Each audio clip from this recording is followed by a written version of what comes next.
Bonjour à tous, on est ravis de vous accueillir pour pouvoir vous aider à compléter votre déclaration d'impôt sur le revenu. Alors, on commencera par un rappel sur le calcul des parts et le barème de l'impôt sur le revenu. Ensuite, on verra comment déclarer et dans quelle case déclarer les revenus de gérants, des salariés, les entrepreneurs individuels et auto-entreprises.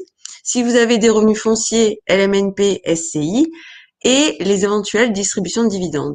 Et on terminera par comment réduire l'impôt à payer, les principaux crédits et réductions d'impôts, donc garde d'enfants, souscription capital des PME, les dons, etc., etc., etc. Alors, un petit rappel sur l'impôt sur le revenu. C'est quoi le nombre de parts? Le nombre de parts fiscales est attribué à un foyer fiscal et il dépend de la situation maritale du contribuable et du nombre de personnes à charge. Donc, si vous êtes un couple marié avec 2 enfants, le couple représente 2 parts fiscales et chaque enfant représentera une demi-part. Si vous êtes un couple marié avec 3 enfants, eh bien, vous avez bien travaillé. Donc, vous avez une part fiscale pour vous, une part fiscale pour votre mari, une demi-part pour le premier enfant, une demi-part pour le deuxième enfant et une part complète pour le troisième enfant. Et les suivants. Et les suivants.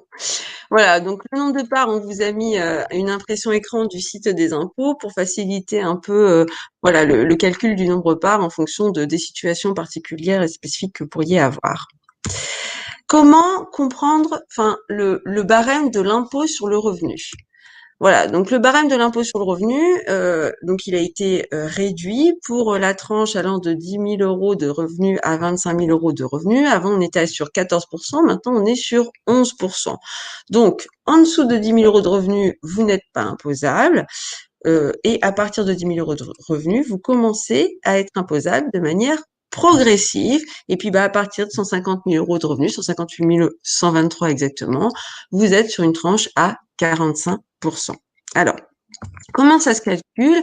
Je vais vous inviter à prendre un papier et un crayon pour bien comprendre comment est calculée votre imposition. Donc, on prend un exemple d'un couple marié avec 2 enfants. Le revenu du couple, c'est 55 000 euros. Donc, le couple, comme on l'a vu précédemment, dispose de 3 parts, 2 parts pour le couple et une demi-part pour chaque enfant. Ça veut dire qu'on va diviser les 55 000 euros de revenus par 3, le nombre de parts, ce qui nous donne 18 650. Et ces 18 000 euros, c'est ces 18 000 euros que l'on va appliquer au barème. Jusque de 0 à 10 000 euros, vous n'êtes pas imposable.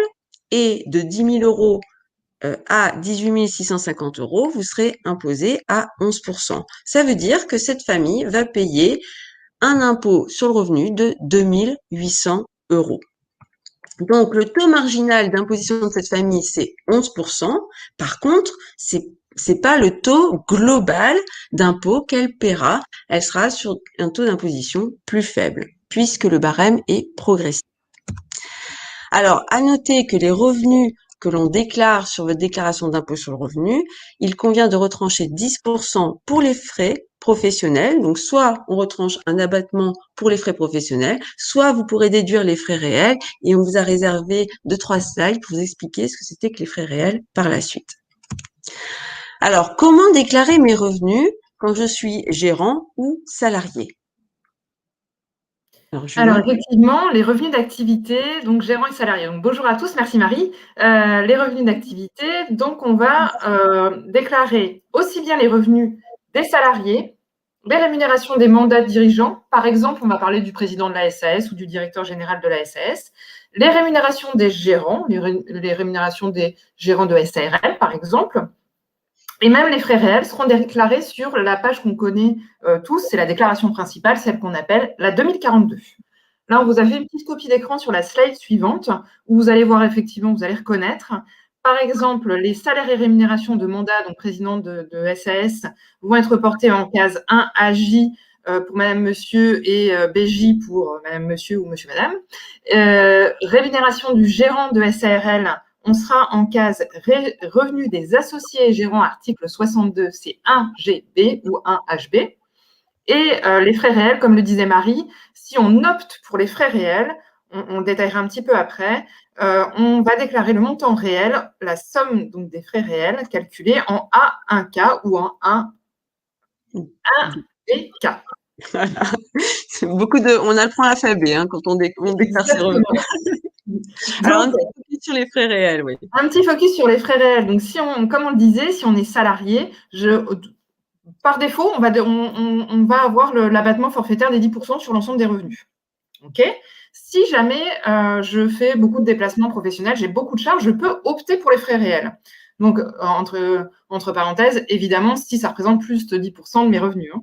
Donc, on pense en premier lieu aux frais de nourriture du fait des déplacements professionnels, des obligations professionnelles, pour la part qui excède 4,85 €.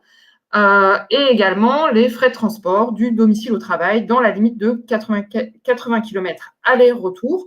Et là, on va appliquer le barème kilométrique. Donc, le barème kilométrique qui est publié tous les ans, ça va être un rapport entre le nombre de kilomètres parcourus sur l'année et le nombre de chevaux fiscaux de mon véhicule. Voilà. Ça, c'est ce qu'on connaît le plus et le mieux. Il y a d'autres frais qui peuvent être intégrés dans les frais réels. Par exemple, les frais au cours des voyages et déplacements pro, les frais de déménagement si j'ai été obligée de déménager pour trouver un nouvel emploi, les frais de vêtements spéciaux, par exemple les blouses du personnel médical ou encore la robe de l'avocat, les cotisations syndicales et primes d'assurance professionnelle,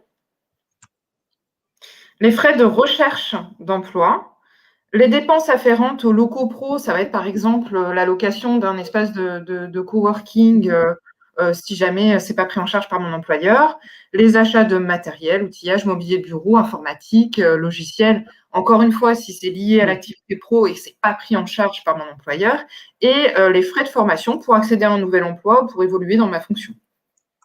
Donc toujours bien attention liée à l'activité professionnelle. Et il y a une nouveauté en 2021 relative au télétravail.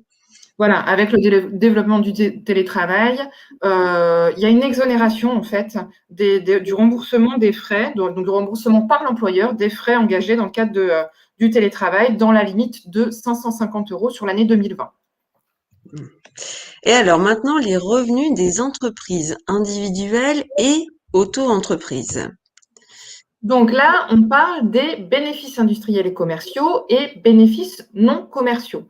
Donc, ça concerne les professions libérales, les artisans, les commerçants qui sont imposés directement à l'impôt sur le revenu. Donc, au-delà de la 2042, donc toujours notre déclaration générale, on va remplir ce qu'on appelle la 2042C Pro, deux cas de figure. J'ai opté pour le régime réel. Donc, encore une fois, quand on parle de réel, ça veut dire que je déduis réellement toutes les charges que j'ai engagées dans le cadre de mon activité professionnelle, auquel cas, mon comptable va renseigner la liasse fiscale concernée et puis m'indiquera le montant du bénéfice à reporter sur la déclaration des revenus. Si je suis au régime micro, donc là, le régime micro, on ne les a pas détaillés, mais il y a bien des conditions à respecter pour pouvoir opter pour ce régime. Là, je ne vais pas forcément avoir besoin de recourir au service d'un comptable. En tout cas, ce n'est pas obligatoire, puisque je vais pouvoir directement reporter dans la 2042C Pro le montant de mes revenus, le montant de mes revenus bruts, c'est-à-dire le chiffre d'affaires que j'aurai facturé. Et il va y avoir un abattement qui va s'appliquer directement sur ce montant et qui sera reporté sur ma déclaration de revenus principale. Donc, il n'y a pas de calcul préalable. Après, il faut quand même s'assurer que c'est toujours rentable de rester en micro, parce que parfois, on pourrait surpayer la simplification du micro. Et alors après, donc, dans quelle case on va mettre ces revenus si je suis bénéfices non commerciaux ou si je suis bénéfices industriels et commerciaux? Et bien encore là, deux cas de figure. Donc là, on vous a fait une copie d'écran des bénéfices non commerciaux, donc les revenus non commerciaux professionnels. Donc là, les professions libérales. Deux cas de figure, je suis en micro, donc là, c'est la case 5HQ, et ou bien je suis au réel, c'est ce qu'on appelle le régime de la déclaration contrôlée. C'est la case 5QC si j'ai fait appel à un centre de gestion agréé, et la case 5QI sans centre de gestion agréé, à savoir que sans centre de gestion agréé, j'aurai une majoration de 25% des revenus déclarés. Bon, il faut savoir qu'un centre de gestion agréé, ça coûte entre 100 et 200 € par an et ça donne accès sous condition à un crédit d'impôt sur les frais de compta. Voilà. Et pour les bénéfices industriels et commerciaux, c'est un peu le même principe, en fait. C'est presque le même principe, il y a juste le numéro des cases qui va changer. En micro, c'est 5 KO et au réel, on sera en 5 KC avec centre de gestion agréé et 5 KI sans centre de gestion agréé. Je ne me répète pas, c'est exactement les mêmes conditions qu'en BNC. Pardon. Alors après, c'est les comment déclarer ses revenus fonciers, LMNP, donc meublé, non professionnel, et SCI. Alors en fait, il va y avoir des distinctions en fonction de la nature des locations. On va distinguer les locations nues des locations meublées. Les locations nues, c'est quoi? Les locations nues, ça va être mes locations, ça va relever des revenus fonciers. C'est ce qu'on vous a mis là en fait. Là, on est sur les revenus fonciers. On va faire dans ce cadre-là une déclaration au réel. Ça peut aussi concerner une location nue dans le cadre d'une SCI. Et puis, du coup, il va y avoir les revenus d'un côté et l'ensemble des charges au réel de l'autre. Donc, on va faire ce qu'on appelle une déclaration 2044, qui est une déclaration annexe à la 2042. Et on aura un report automatique du bénéfice sur la déclaration 2042. Et après, il y a toujours ce régime du micro, même pour les revenus fonciers. Alors, c'est sous condition, toujours sous condition. Il faut bien vérifier qu'on est toujours éligible d'une année sur l'autre.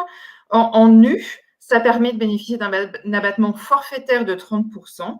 Dans ce cas-là, pas de 2044. On va directement déclarer dans la 2042 le montant des revenus, donc des loyers que j'ai perçus, dans la case 4BE.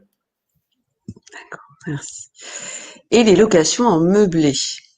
Alors, les locations en meublé, là, on parle bien des locations meublées non professionnelles. En fait, c'est quand je loue en meublé. Attention, donc on est bien sur une catégorie de revenus différente. Il s'agit des bénéfices industriels et commerciaux. Et dans ce cadre-là, il faut faire une déclaration préalable auprès du greffe du tribunal de commerce. Alors, c'est gratuit, il faut juste s'immatriculer en réalité, même si on est sur de la location non professionnelle. Donc, on va remplir la 2042 C-Pro dans la catégorie de revenus location meublée non professionnelle. Deux possibilités toujours. Le bénéfice réel, donc une déclaration au réel, auquel cas je vais reporter dans la case 5NA le résultat.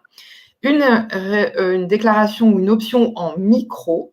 Donc là, ce sera le 5ND. Et là, je mettrai, comme tout à l'heure, le montant de mes loyers brut et je bénéficierai d'un abattement de 50%, toujours sous condition.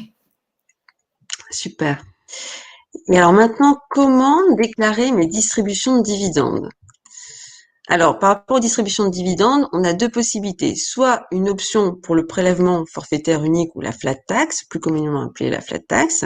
Le montant des dividendes perçus sera déclaré dans la case 2DC et l'acompte est à déclarer dans la case 2CK. Alors, je vous rappelle que sur votre déclaration d'impôt sur le revenu, en ligne, vous avez un moteur de recherche pour rechercher les cases. Donc, c'est pour ça qu'on s'est permis de vous mettre les cases pour que ça aille plus vite.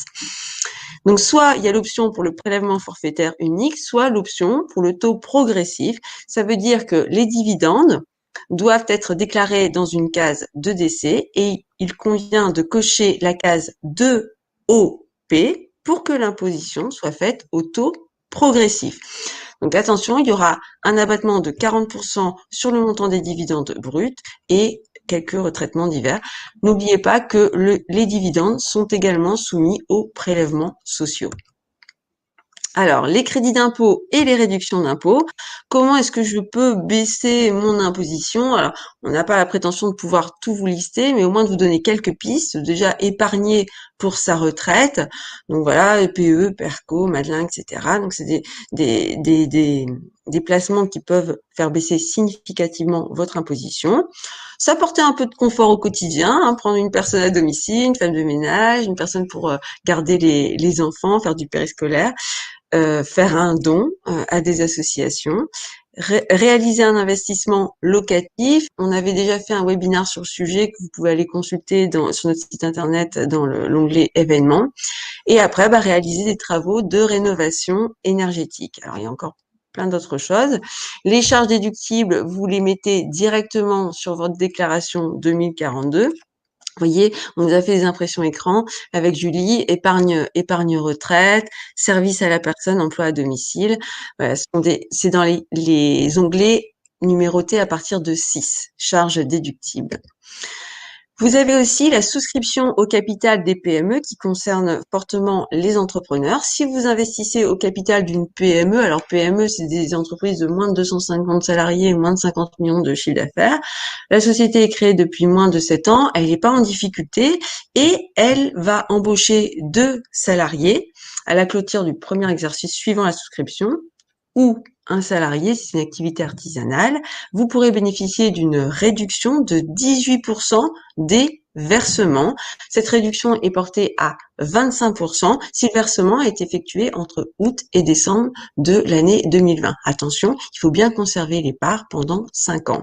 Donc voilà, on vous donne la case où il faut aller intégrer cette souscription au capital des PME. Donc c'est sur la case 7CF. Et ensuite, bon, il y a des dispositifs de défiscalisation immobilière qui se retrouvent dans les onglets 7, réduction et crédit d'impôt. Donc, vous avez les défiscalisations immobilières, loi Pinel, Duflot, Cellier, les investissements outre-mer. Donc voilà, vous pouvez les reporter sur la déclaration complémentaire de revenus, la 2042C.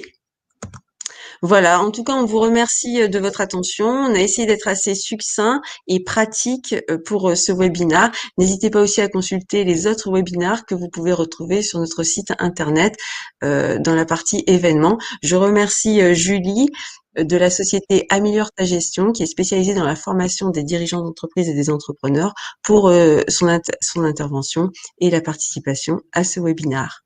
Merci à tous. Merci, à très bientôt. À très bientôt.